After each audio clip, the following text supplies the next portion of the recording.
What's up, everybody? This is K4K Crypto. Got another video. Got a few more coming as well.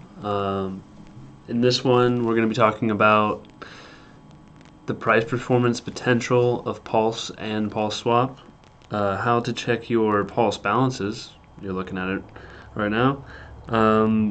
This is the best way I've found. Someone made this really awesome site that basically just uses that file from the GitLab and checks across it. So you just put your sacrifice address in there, make sure you're using the right URL, and it gives you the correct amount with your bonus on top that's also correct. If you don't see the right amount or you think it might be wrong, then you can I guess check, message me for this link to this copy of, basically this is all the numbers in the GitLab file, but you can actually just like Control F search it, and it's the same amount that I had in the when I checked this website. So if you guys want to see that, just message me if this is incorrect, but this just works the best, so you probably won't need anything else.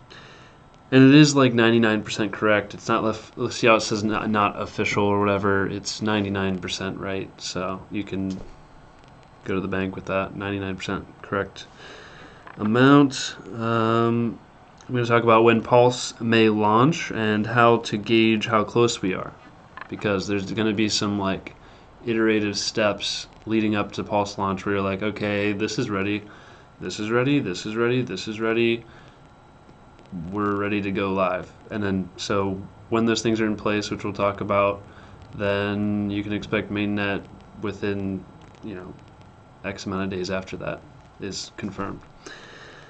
We're going to talk about why we are poised for explosive growth with Pulsechain. We're also going to tell you, we're going to recommend you don't sacrifice to Pulsechain and get this absurdly bad rate. I have a chart I'll show you in a second here of how bad it really is, versus you could put that monetary amount towards getting in on the ground floor of PulseSwap, which is just gonna be amazing.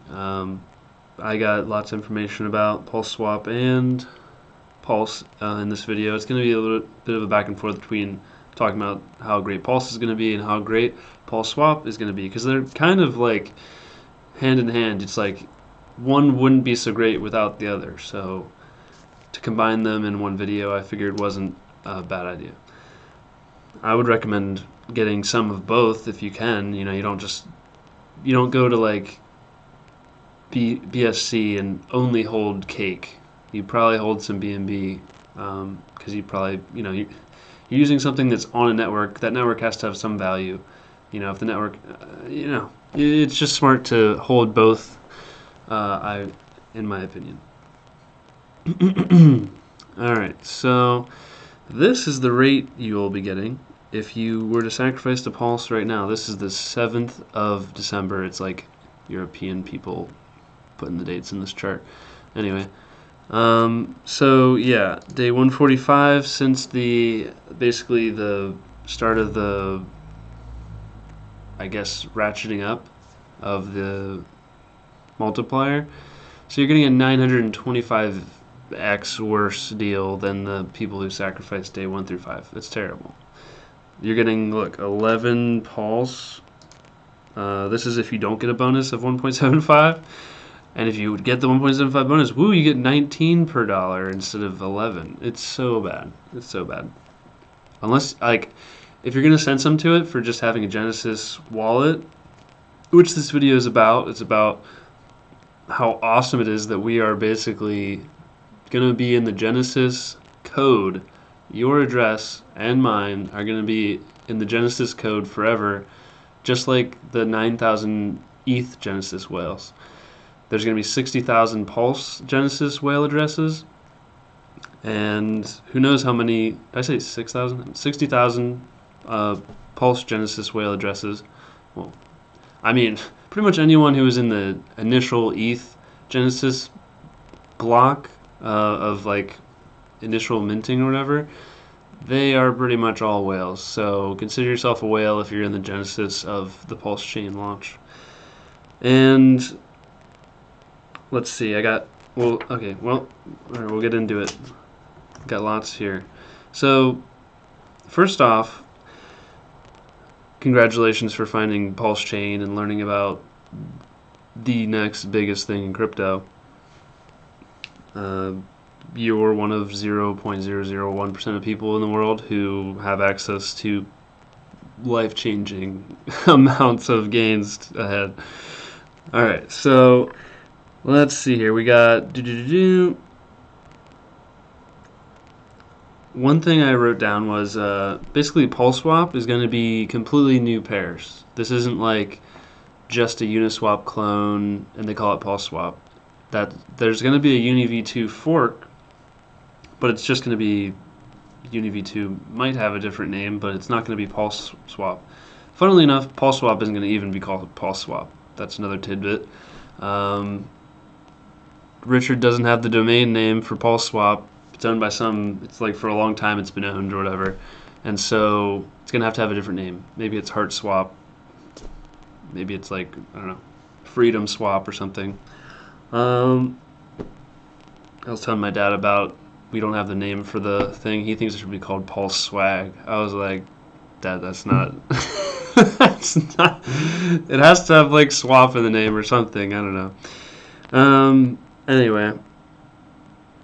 Shout out to Dad. So yeah, PulseSwap's going to have all new pairs, and they're basically... I'm not sure if it's going to be having other pairs that aren't meant to be, like, other than the ERC20, PRC20 pairings. But I guess they could. They can incentivize other pools as well. I'm guessing it's going to do all that. Plus it has bridging. That's where like the bridge comes in, is through PulseSwap. It's just like a button at the top of the... I've seen like the front end, the secret front end from Lit. He has access to that, and he made a video about it, and it showed like their current working front end on the testnet for PulseSwap. So that's super cool. Let's see. This is pretty hype. We got 600 nodes on testnet v1. You're like, okay, well, I have no reference point for how much that is. Well, ETH currently only has 20, like ETH mainnet. This is a mainnet, biggest L1. They have 2,500 nodes. Wow. We have that means we have what is that? We have like 25% of their nodes on a testnet. And you don't just like click a button and you're like, oh, I got a testnet node. No, you need like hardware, and you have to be a dev that knows what they're doing to actually get it up and running. So we have like at least 600, maybe not different devs. Like I hear Richard's team, they have like 3 nodes or something like that for testnet. But I mean, that if we give 2 nodes per developer, that's still 300. That's a lot of development on a testnet before it even launches. So that's a lot of engagement. Let's see. Yep, you got to be smart. It's not easy, to be a node developer. I was gonna start one, but I just don't feel like buying the hard drive space. I just don't have extra hard drives to just run like a little dummy one just for fun. But oh well. David Feeder's got videos on that. I have one concern about how slashing works and stuff. I sent him a DM. He's gonna do a little test once the chain starts, which is pretty cool. I guess I could disclose it now. It's just kind of funny. I doubt it'll work like this, but hey, if we found a bug or a exploit, then that's good before mainnet. But basically, people were like, well, we don't think that delegating your stake to a validator, if they do something bad, their amount gets slashed, but the delegatees or whoever delegated their stake to them they don't get slashed. So I was like, okay, so the validator could just make a separate address, send all their pulse but like one, because you need like some in the validator address. And so you put one in there so you're validating. Then you just delegate all of your huge amount of stake and other people's stakes or whatever to yourself, but just from a separate address, and it's just delegated so it's not at risk. So I was like, And then so we're going to give that a test on the Testnet v2 when it comes out. It's most likely no issue at all. I just thought it was interesting, little loophole. I want to talk about, this is something Richard has said. Basically, we have the correct approach with Pulsechain. Horizontal scaling, 1 to 2 scaling. Now, what does that mean? If you have a restaurant and you're at max capacity, you're doing great. Max capacity, you're crushing it. You're getting lots of customers, but you're starting to get these customers who have to wait outside, and they can only get in if they pay extra for the food, but they don't feel like it. So then you start losing users. Stop losing customers. You start losing customers. And so the way you fix this is you just make a store number 2, restaurant number 2. You double your capacity or even more. You might iterate slightly on the second new one, and then it holds even more capacity, and it was built quickly, and now you just, you kind of have a split user base. Maybe more people start going over there. It's more efficient, from the original store. Maybe that one loses some users or market share to that newer, slightly iterated on one, and that just works so much better. And they do it in the real world, like Richard said. Hey, you got a Denny's and it's full. They build a second Denny's. Like, that's what they do. They don't go, let's screw everyone for many years, make people wait outside for years because we're working on this grandiose, crazy reorg build of Denny's that we're going to implement eventually in the future, but in the meantime, for many years, you're just going to be screwed. Like, no, why aren't you building the second Denny's? Richard was like, I'm building it. And he's made those slight iterations that are actually, they're pretty major, but not like, they're smart ideas that were able to be implemented quickly, and there may be some reasons as to why the Ethereum Foundation didn't go this route. They may have some, I don't know, not good reasons, but more like bureaucratic, like too much bureaucracy types of reasons why they didn't go with something like this. But Richard is gonna basically be spearheading this, and that's powerful to have someone at the forefront who isn't tied down by VC money. That's one of the great things about Pulsechain and Hex, and PulseSwap, I guess, is that we're not tied down to VCs or a company that has we don't want you to do this because it's going to impact our profits short term or for this quarter. Richard's like, no, this is the best upgrade, we're going to do it, and he has everyone's best interest at heart, because he only succeeds if we all succeed. We all succeed together, basically. And so I think it's just a better setup than having the Ethereum Foundation and trying to do that vertical scaling that they're doing with ETH 2.0, which is just screwing over the users for the longest time ever, with no reduction in gas prices in sight. So, speaking of gas prices, this is pretty awesome. Where is that? Is it on this side? Freaking. This one?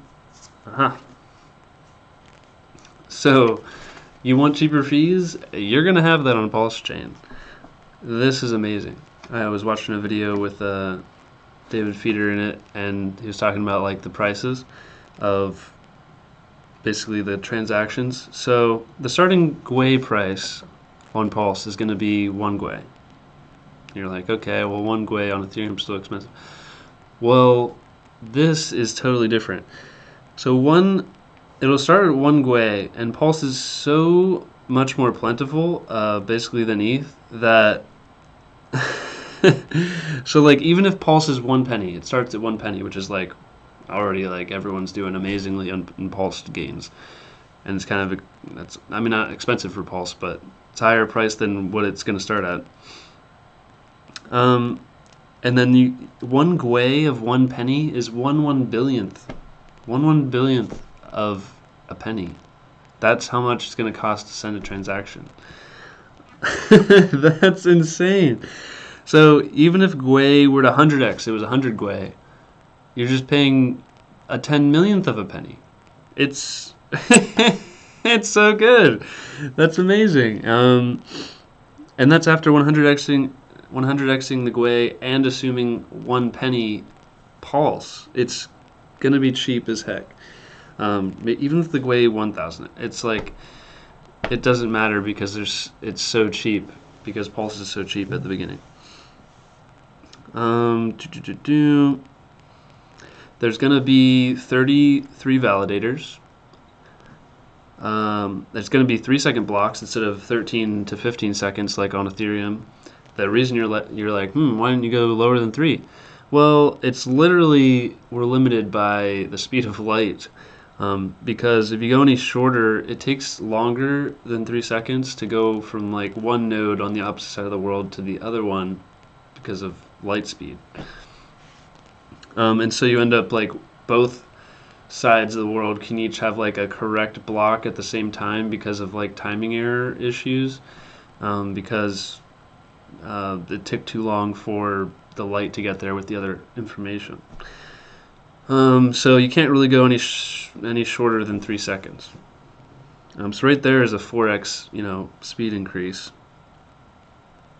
And the reason they're able to go so quickly, because normally with like proof of work, you take some time for the miners to actually like find the correct block. Well, with validators only, there's no difficulty. So it's literally like the computer's like, boom, got it. I'm a validator. This block's correct. The chain's looking good to go. So it's like no effort whatsoever for a server to do this. The thing that keeps people honest in the system is the fact that they have so much at stake. They have so much Pulse at stake, so if they were to do something stupid like lie or try and double spend, they lose all the stuff that they already paid for and had value. Now it's worth less, and then also it would affect the price of the network in general, and it would reduce their value of their bags. Like no one just goes, I could do this and then screw over my whole stack. Yeah, that's what I'm going to do. I'm going to have no stack and it'll be worth less as well. Why would you do that? Do you go and delete your own bags every once in a while? No. So that's what keeps people honest. Alright. Also, I'll say it out loud, what we're going to say it. It's not a snapshot, it's a fork. It's totally different. It's just, a fork just happens all at once. At a certain block height, boom, there's going to be a pulse chain. It's just a split. So it's like Ethereum will keep going, and so will pulse chain will start right there. Like that's when it split. It's not like, oh, this is the date, and then in the future there'll be the fork, and then, but these are the coins we used from a month ago, and that's the deal. So you can like sell back here, and then you get it over here at this value. No, it's just at the date. Boom, right there it is. Right there. So it's a fork. All happens at once. I'll talk about basically PulseSwap. The sacrifice is one of the ways that Pulsechain I guess Pulsechain did it too, and X is the best. Well, the best way to combat scams is to get the would-be scammed users into good, honest projects first. Because the scams have not unlimited margin, but they have a high margin to market a lot, because they have no real product. And so people trying to stop scammers in ways like telling them not to be scammed, telling them how they shouldn't be scammed, it's not going to reach the amount of people that a scamming advertiser is going to be able to reach, because the guy just telling them, hey, don't get scammed, these are scams, they're not getting paid to help people not get scammed. You don't make money that way. So the guy who can pay to advertise because he's doing the scam can just blanket advertise everywhere, and he gets a lot more scamming done. So the other way that you combat scams normally, or you think you do, is you get the authorities involved. Well, they can only help you after the fact, after the money's been taken, and they very, very, very rarely ever get the money back. So the person still gets scammed, they don't get the money back, and maybe eventually the one guy goes to prison. You still lost the money. So the best way to do it is to outmarket scams. And so Pulsechain, Hex, and PulseSwap are all going to be combating scams, because you're getting into a real awesome project with product market fit that is just going to perform well, most likely. There's no rug here. It's just look what Hex did. 10,000x under 2 years, faster than Richard even predicted it. How crazy is that?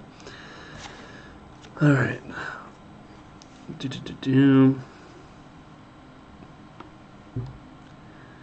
Let's talk about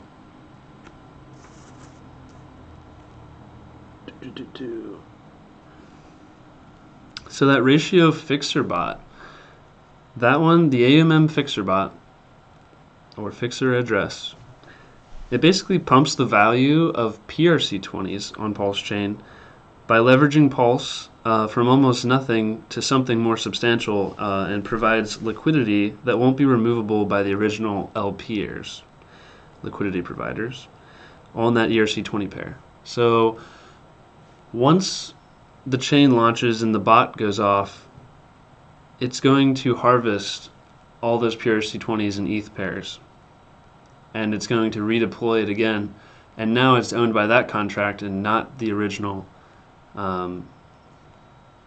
LPers on the ERC20 pair. So basically the trading can't be stopped, because we've already got their ticker symbols over here on the Pulse chain, and we've already got their liquidity. They're gonna have a very, very, very, very small amount of the liquidity, like $100 worth for their whole pool. It's like nothing. You get wrecked because they get so diluted by the 1.2 million x supply increase from ETH to Pulse. It just ruins all the ETH pools for people LPing. So in my last video, I told everyone, just do not hold ETH before the fork, and do not participate in an LP pool with ETH before the fork, or you will get decimated. You want to hold an ERC20, I recommend Hex, to get the most value on the Pulse chain. So, oh yeah, we will forever have their tickers, because we are dropping the P term. Like, we're not going to say P Hex, we're just going to say Hex. We got the ticker over here. It's on the Better Network. So Hex on Ethereum would be eHex. We have their tickers. We got their code. It's the exact same code on our better, cheaper, faster blockchain. Why would people use ETH? We're the scaling for Ethereum. People are just going to come over here. The speculative plays here. We have the same tickers. We got the liquidity. You get half of the token for free for PulseSwap, and you can basically make risk-free yield almost in these pools, because you already owned that one half and you own the other half for free now. And so you just put those together in the PulseSwap pools, and you make fees. On top of that, you get incentivized by the PulseSwap token on top.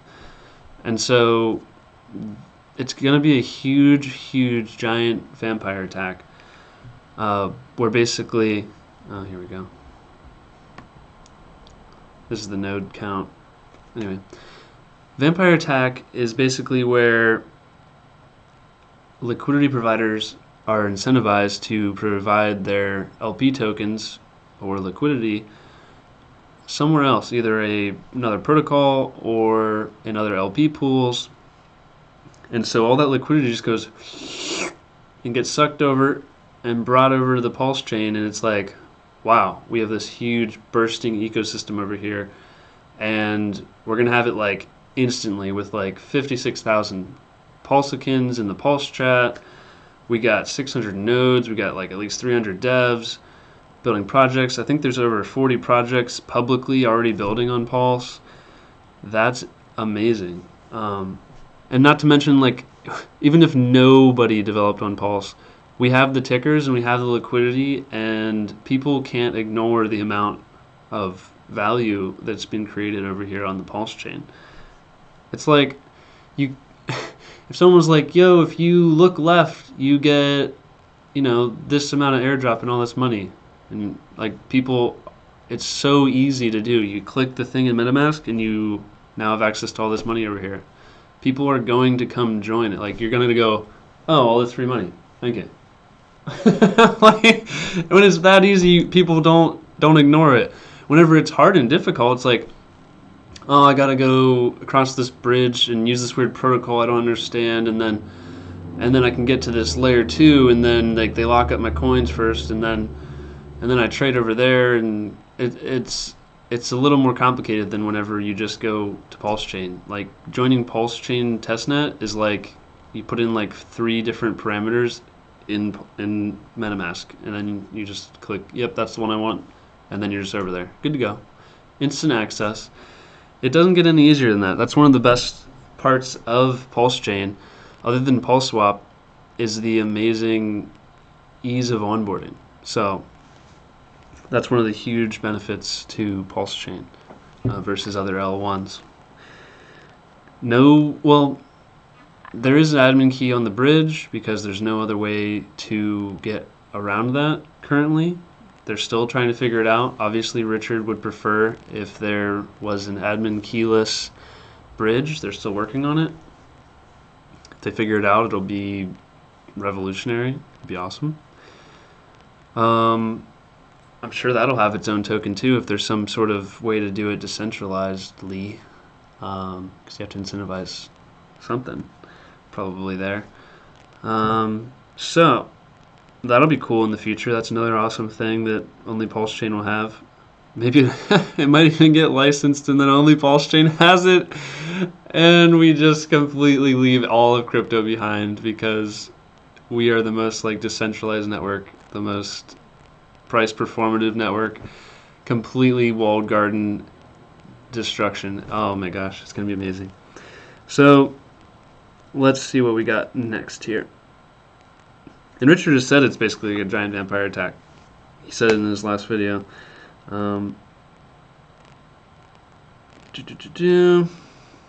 Now I showed this video in my this is one where he talked about the AMM bot being a lot more supply than we initially thought.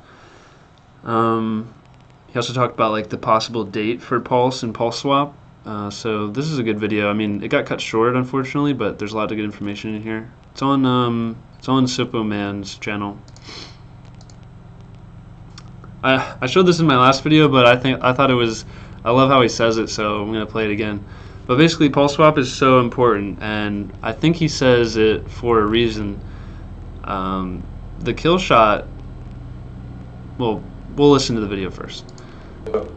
I really think that this PulseSwap with yield farm and putting things backing all the value of the ERC20s by the purchase in ERC20s is the kill shot. It's the kill shot. You don't just say kill shot because it does okay. You call it the kill shot because your competition, your enemy, your opponent, whoever it may be, they dead. They gone. So this is it's gonna devastate Ethereum, in my opinion, liquidity wise, because who wouldn't gain free yield basically on any of their ERC20s? It's going to pull all that liquidity from those pools that are on like in Ethereum or in these other riskier farms where you're at risk of like super impermanent loss on one side because you had to pay for the other side, and then you're at risk of doing worse than just holding one of the tokens or something. Well, in this other farm, you're not at risk if you got the other half for free. So you're just like, yes, this is the best farming. Okay. That's where I think all the whales are going to go. And it's on a cheaper network. You're not like, oh, but it costs so much to get into the pool and out. It costs you like a millionth of a penny or something. It's gonna, it's crazy. It's gonna have so many transactions.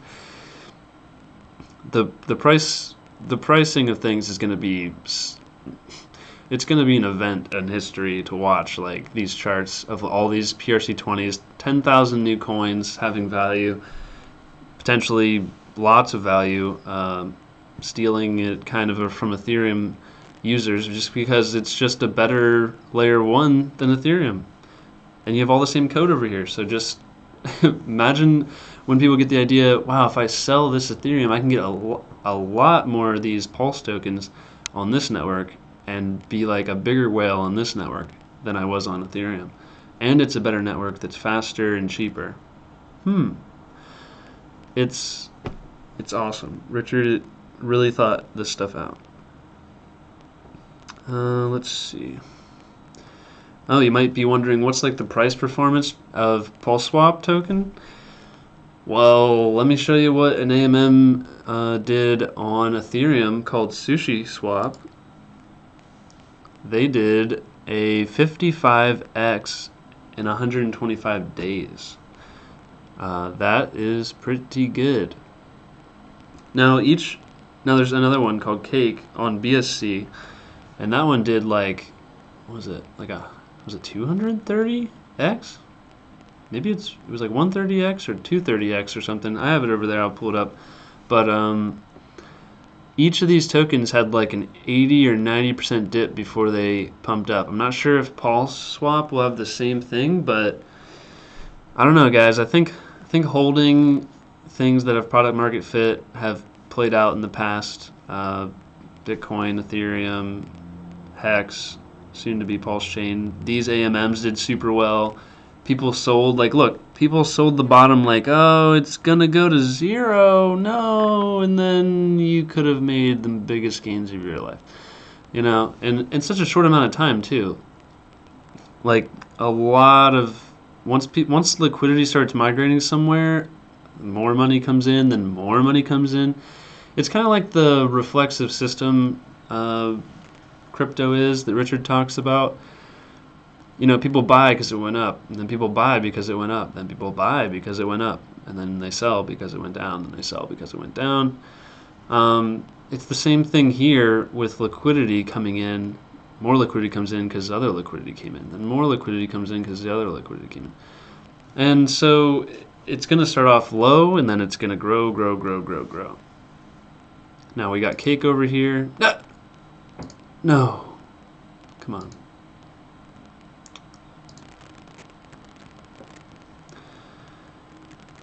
I guess we'll get it again. Alright, what do we got? Something like that. I don't feel like getting the exact bar or whatever. But you see the point here. It's 23 bars. What is that? But these are in weeks, so 7 times that.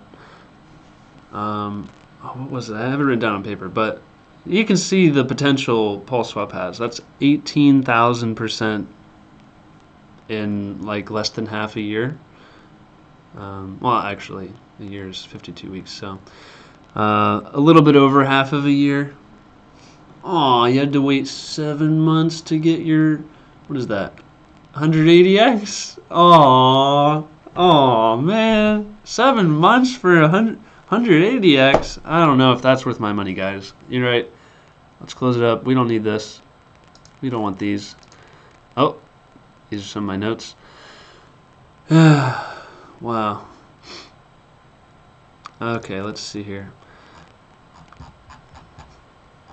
Oh yeah, and this is probably how the PulseSwap sacrifice will be. It's going to be a similar volume ramping. All right, so my guess is the first 5 days are going to be the best days again. Of course, it depends what you're sacrificing. Like if something you're sacrificing is worth a lot on day 6 instead of 5, like at 2x, then you get more.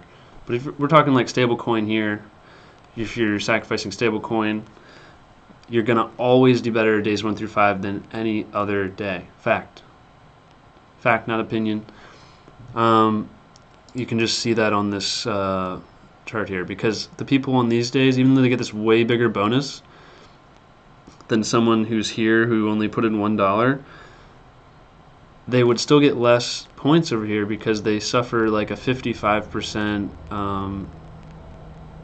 drawdown before they get their 1.75x. So if you want to be early to the PulseSwap sacrifice, we'll know when that's coming, actually, based on what Richard said in this video. He gave a good indication as to how that was going to go. Let's see here. Oh, in the video, or I don't know if I said it in the beginning, but howtopulse.com/pulsechain-leaderboard. That's where you can check your sacrifice amounts. Give yourself a little relief. Make sure you're on the list. One super cool thing I want to mention is the best thing ETH has going for it is all of the developed tickers, their code, and the network effect they have. Well, all the tickers, all the code, and the network effect is going to be better utilized by Pulsechain. We're going to have their tickers. It's the exact same code. And we're instantly affecting all ERC20 holders. So we're basically getting all that network effect that they've grown and grown and grown over 6 years instantly, because they instantly are like, oh, I have bags here. Oh, it's just like Ethereum, but I'm not poor after one exchange. Huh, this is pretty good. So so I think people are going to like it. People like paying low fees. They like the same ticker, It's easy to get to. It's amazing. I talked about the VC interest. Oh yeah, we're gonna Pulse itself. We're gonna launch explosively, like explosively out the gate. We got dedicated users and projects that ETH didn't have at its inception, and look how ETH did. 14,000x in 6 years. They started with no projects. We're going to start with, they had 9,000 Genesis addresses. We're going to have 60,000. We are the Genesis. We are in the beginning, guys. This is the start of like monumental, monstrous, megaton gains. So yeah, we have 60,000 Genesis address holders, and 6 years of projects already instantly ported over with their users at the ready, at the start. That is like, it's the biggest like quantum leap ahead of like every other ghost chain out there. We're just like we're going into the hyperspace gate, and they're like left on Tatooine, like in the desert planet, and we're off exploring the galaxy with our mega gains. Like we're gonna destroy all those chains. All right. Whew. This is fun stuff. Now this is like kind of like a way to look at price and how to win in the market. So this next statement applies to both Pulse and Hex and PulseSwap when it comes out. So these cryptos are actually more valuable the lower the price goes. Now you're like, okay, this guy's crazy. What's he talking about? That's stupid. All right, well, listen to this. This is good for people who are experiencing this hex dip and are sad about it. So the reason I say this is because cost is what you pay and value is what you actually get. Now, you really got to think about that for a few seconds before you just gloss over and go, cost is what you pay and value is what you get. It's actually super important. It applies to lots of things in life. So the reason I say this is because the cheaper the coin is, the more ability it has to appreciate versus being at a higher price. And that's the value. Because why do people buy these things? Because they want to make more money. And so if the thing you're buying has less ability to make money, it's giving you less value for your cost. Because cost isn't value. Value is value. So let's see here. I wrote some stuff down in a specific way so it resonates better. I want to make sure I say it right. So the software is exactly the same in either case, whether you buy it cheap or expensive. The cheaper it is, the more valuable because it has more room to appreciate. People think things' value is its cost, which is why people like to buy when prices are high and not when they are low. Like you hear about people like, oh, Bitcoin, it's up to 50K. Wow, now it's valuable. It's like, it's the same stuff as it was when it was 3K. I guess it was like a year ago now, but a year ago now it was 3K and they didn't want anything to do with it. They're like, it's worth less now. Well, it's actually worth more if you think about it in this perspective. And this is how you're able to convince yourself to buy stuff whenever it's cheap, because it's actually more valuable to you for appreciation. And so that's why buying Hex cheap and buying things that are going to survive the next cycle cheap and then dollar cost averaging in is just the winning strategy. Because if you think when things are expensive that's the good time to buy it because you think it's worth more now, you're going to get terrible gains compared to someone who thinks in this regard. All right.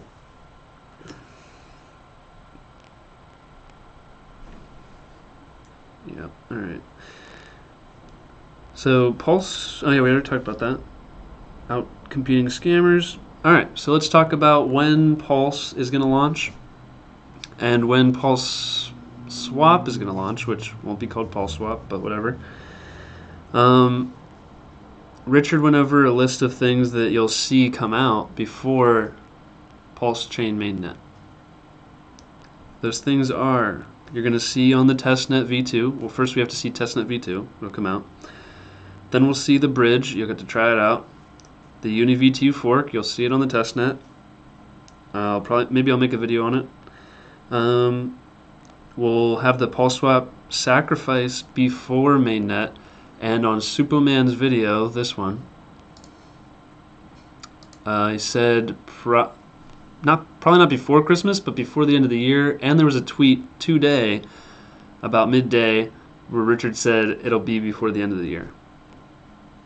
So, and that's probably the start of it, and then it'll go for 2 weeks or like 20 days, and then the PulseSwap sacrifice will end, and then we will have a few days before mainnet.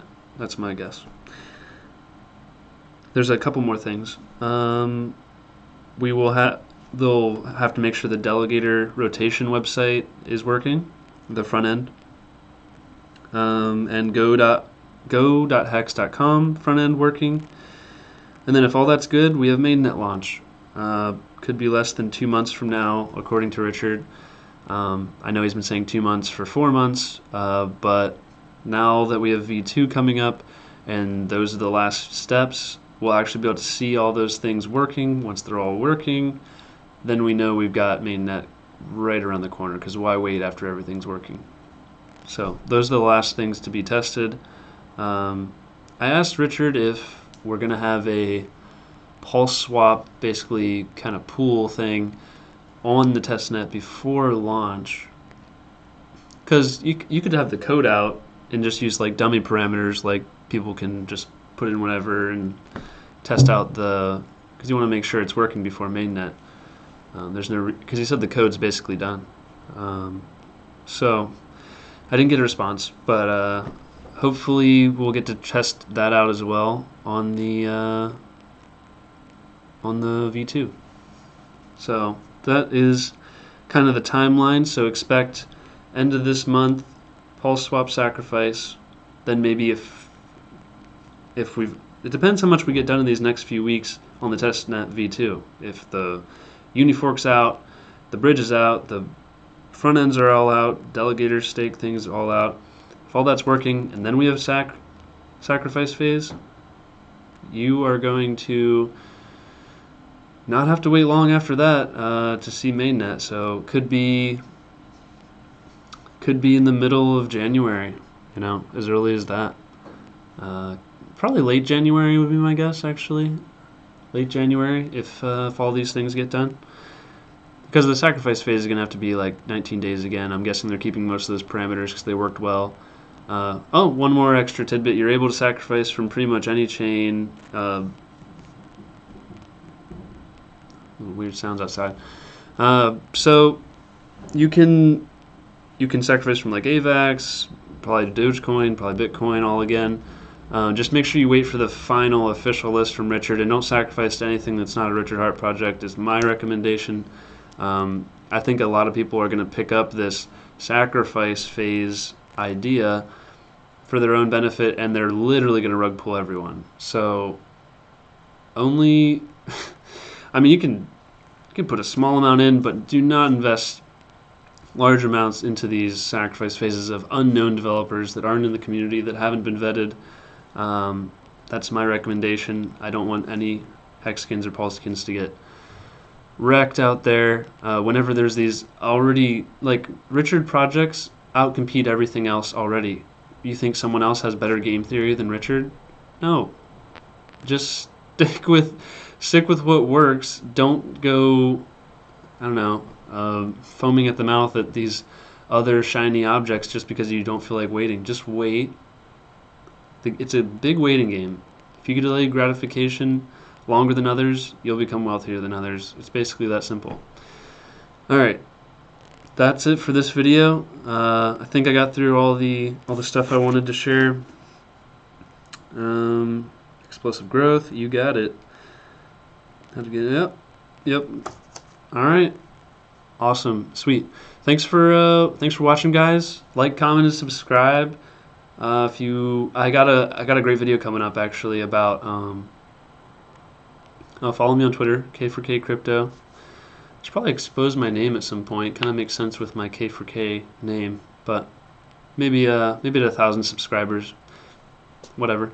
But my next video is probably going to be about the cheapest way that I've found and a clever way to store your seed words in metal for very, very, very cheap. I see a lot of people recommending, like, what was it? I don't want to say. It wasn't. If it's not right, I don't want you to go to the wrong website. But they're recommending this thing that costs it's like $79, and you only get like 2 pads to imprint like two seeds into. It's such a bad deal compared to my strategy, which is like 10x better for half the price or less. You can make 10 times as many things, and it stores in a really, really small space, like this big. It's really, really cool. An old Bitcoiner invented it kind of like a long, long time ago. They made a website, so I followed that, and it works out great. I'll make that video next. Anyway, peace out, guys. Thanks for sticking around. Don't forget to subscribe. Peace out.